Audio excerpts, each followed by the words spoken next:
জনাবে মুহাম্মাদুর রাসূলুল্লাহ সাল্লাল্লাহু আলাইহি ওয়াসাল্লামের ঘোষণা যখন শুনলেন, হযরত আবু বকর কান্না শুরু করে দিলেন। হযরত আবু বকর রাদিয়াল্লাহু তাআলা আনহু হাউমাউ করে কান্না করতেছেন। সাহাবাজ মাইন ডেকে ডেকে বলে, ও আবু বকর কান্না করো কেন? তোমার জন্য তো নবীজি এত বড় একটা সুসংবাদ দিয়েছেন, আজ থেকে মসজিদে নববীর চতুর্পাশের দরজা বন্ধ হয়ে যাবে, শুধু আবু বকর তোমার জন্য দরজা খোলা থাকবে। এর চাইতে বড় সুসংবাদ আর তুমি কি চাও? আবু বকর রাদিয়াল্লাহু তাআলা বলতেছেন, ও আমার প্রাণের সাহাবেরা রে, তোমরা তো নবীজির কথা বুঝতে পারো নাই। আল্লাহর নবী আমাদেরকে কি বুঝাইতে চেয়েছে এটা বুঝতে পারো নাই। আল্লাহর নবী বিশ্ব নবী জনাবে মুহাম্মাদুর রাসূলুল্লাহ সাল্লাল্লাহু আলাইহি ওয়াসাল্লাম দুনিয়া থেকে বিদায় নিয়ে চলে যাবে। দুনিয়া থেকে বিদায় নিয়ে চলে যাবে, রাসূল আর বেঁচে থাকবে না। এই জন্য রিসালাতের নবুয়তের যতগুলো দায়িত্ব আছে, এই সব দায়িত্বগুলো আমি আজ থেকে আবু বকরের উপরে চাপায় দিয়া নবীজি দুনিয়া থেকে বিদায় নিয়ে চলে যাবেন। সাহাবাজ মাইন গুলো হাউমাউ করে সবাই আবার কান্না শুরু করে। ওগো নবীজি, আপনি কি দুনিয়া থেকে বিদায় নিয়ে চলে যাবেন? দুনিয়াতে আমাদের আসতে হয়েছে, দুনিয়া থেকে বিদায় নিয়ে চলে যাইতে হবে। এই দুনিয়া থেকে আমাদের বিদায় নিয়ে চলে যাইতে হবে। এই দুনিয়া থাকার জায়গা নয়। পয়গম্বর আলাইহিস সালাতু ওয়াস সালাম এই দুনিয়া থেকে বিদায় নিয়ে চলে গিয়েছেন। যতগুলো পয়গম্বর ছিল সবাই দুনিয়া থেকে বিদায় নিয়ে গেছেন। আমাদের ওই দুনিয়া থেকে বিদায় নিয়ে চলে যাইতে হবে কি হবে না? কথা বলেন, হবে কি হবে না? আল্লাহর নবীর জীবন থেকে, তার জীবনী থেকে আমাদের একটু শিক্ষা নেন। তার জীবনের শেষ নামাজটুকু তিনি কিন্তু দুইজন সাহাবার কাঁধের উপর ভর করে দিয়ে জীবনের শেষ নামাজ আদায় করেছেন। তারপরেও কিন্তু মসজিদে জামাত কিন্তু তিনি ছেড়ে দেয় না।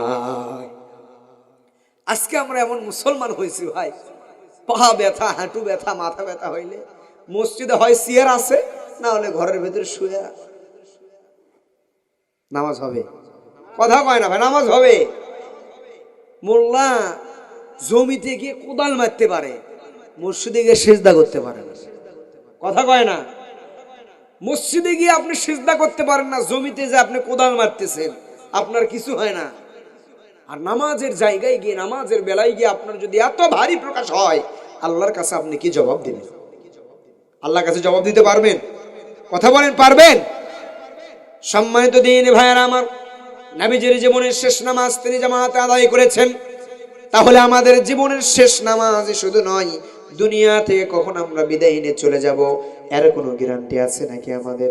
কথা বলেন, গ্যারান্টি আছে? দুনিয়া থেকে আমাদের বিদায় নিয়ে চলে যাইতে হবে।